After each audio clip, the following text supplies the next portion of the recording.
आप सभी का स्वागत है मेरे YouTube चैनल स्टडी बायोलॉजी में। पिछले टॉपिक में हमने पढ़ा था किस प्रकार से जो है दीर्घ बीजाणु जनन क्रिया होती है, कैसे जो है बीजांड के अंदर जो है दीर्घ बीजाणु या मेगास्पोर का निर्माण होता है। आज हम पढ़ेंगे किस प्रकार से उसी मेगास्पोर या दीर्घ बीजाणु के द्वारा कैसे जो है मादा युग्मक या फीमेल गैमेट का निर्माण होता है या इग सेल का निर्माण होता है, अर्थात मादा युग्मक कैसे बनता है। आज उसके बारे में चर्चा करेंगे। तो उसी को हम क्या कहते हैं, भ्रूण कोश व मादा युग्मकोद्भिद का विकास, अर्थात development of embryo set and female gametophyte. ठीक है, तो जैसे दिया गया है इसका नाम मादा युग्मकोद्भिद, अर्थात मादा युग्मक। अर्थात मादा युग्मक कौन सा होता है, इग सेल या फीमेल गैमेट, मादा युग्मक। ठीक है, अंड कोशिका जिसे कहते हैं। ठीक है, उसी अंड कोशिका का उद्भिद अर्थात विकास होना। ठीक है, अर्थात मादा युग्मक कैसे बनता है।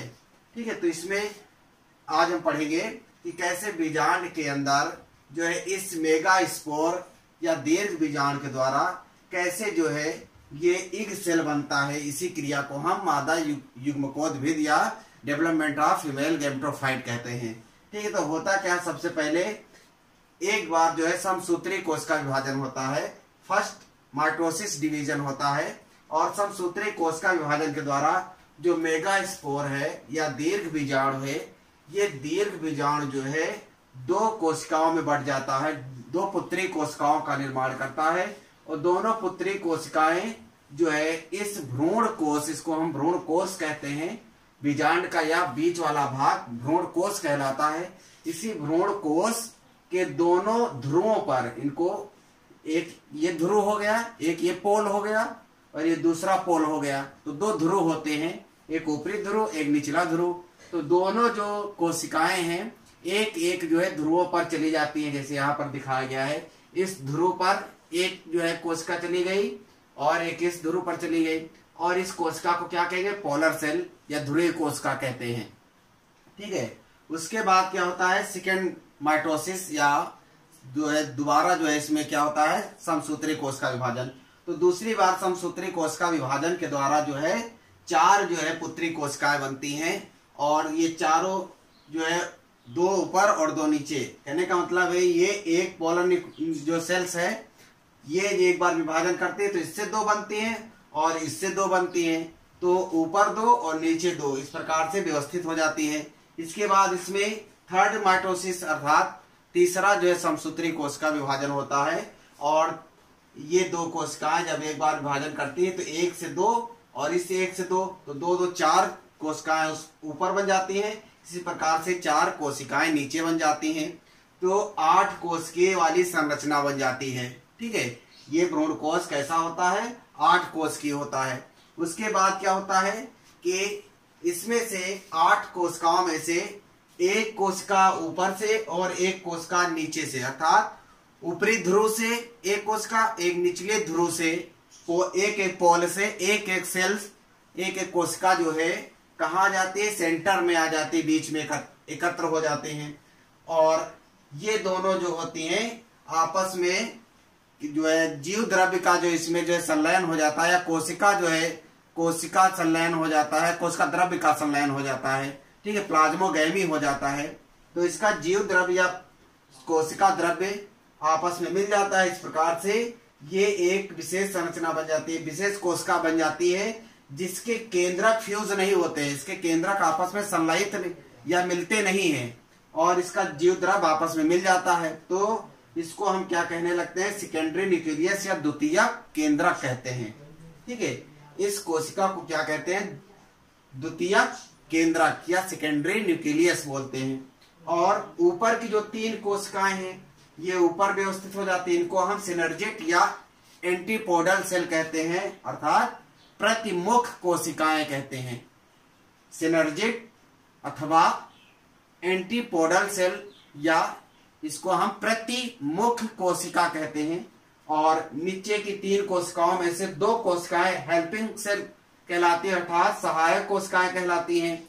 साइड की दोनों कोशिकाएं सहायक कोशिकाएं कहलाती हैं, और बीच की एक कोशिका क्या कहलाती है, इग सेल या फीमेल गैमेट कहलाती है।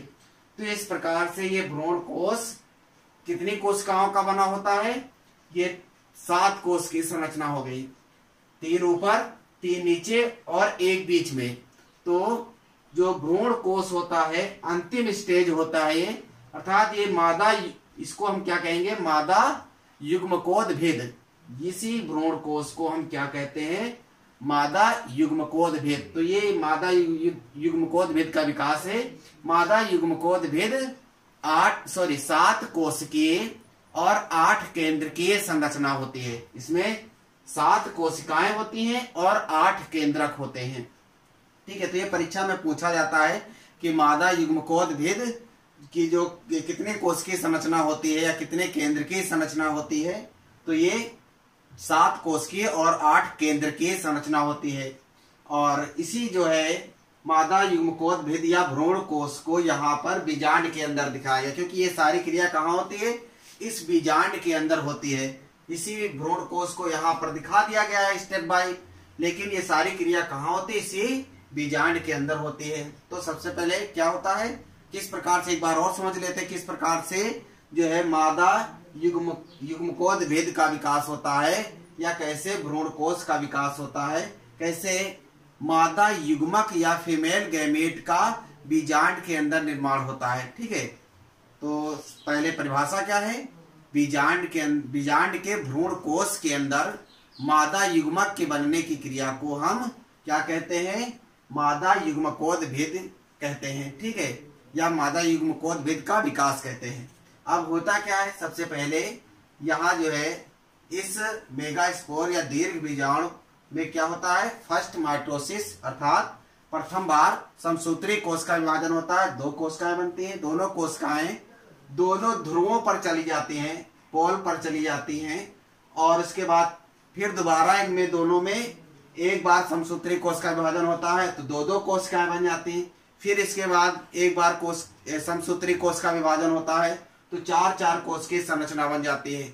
इसके बाद इन चारों ऊपर 4 कोशिकाओं में से, निचली 4 कोशिकाओं में से एक कोशिका यहाँ आ जाती है सेंटर में, और नीचे वाली 4 कोशिकाओं में से एक कोशिका सेंटर में चली जाती है, और दोनों कोशिकाएं सेंटर में आकर आपस में जीव द्रव्य का संलयन करते हैं, अर्थात कोशिका द्रव्य का संलयन होता है, प्लाज्मोगैमी क्रिया होती है, और ये जो है 2 केंद्र की एक कोशिका बन जाती है। 2 केंद्रक वाली एक कोशिका बन जाती है, जिसको हम सेकेंडरी न्यूक्लियस या द्वितीयक केंद्रक कहते हैं। और ऊपर की जो 3 कोशिकाएं वो लाइन से व्यवस्थित हो जाती हैं, उनको हम सिनर्जिक या एंटीपोडल सेल प्रतिमुख कोशिकाएं कहते हैं। और निचली जो 3 कोशिकाएं हैं उसमें से 2 साइड की जो कोशिकाएं होती हैं उनको हम हेल्पिंग सेल या सहायक कोशिकाएं कहती हैं, और बीच की एक जो कोशिका होती है उसको हम इग सेल या फीमेल गैमेट या मादा युग्मक कहते हैं। इसी मादा युग्मक के बनने की क्रिया को हम मादा युग्मकोद भेद का विकास कहते हैं। इस भ्रूण कोश के अंदर इस मादा युग्मक के बनने की क्रिया को ही हम मादा युग्मकोद भेद का विकास कहते हैं। तो ये एक जो है पूर्ण मादा युग्मकोद भेद है, यह एक भ्रूण कोश है। ठीक है, इसी भ्रूण कोश को यहाँ पर दिखाया गया है।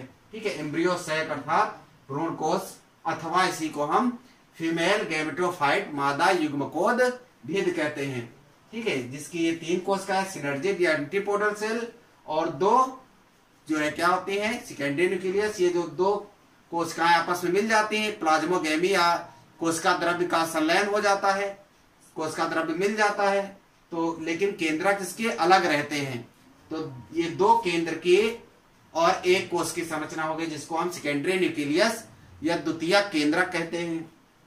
और नीचे की 2 कोशिका सहायक कोशिका है, और एक बीच की कोशिका कहलाती मादा युग्मक। ठीक है, तो ये सारी क्रिया कहाँ होती है? बीजांड के अंदर होती है। ठीक है, तो इस प्रकार से मादा युग्मकोद भेद का विकास संपन्न हुआ। ठीक है।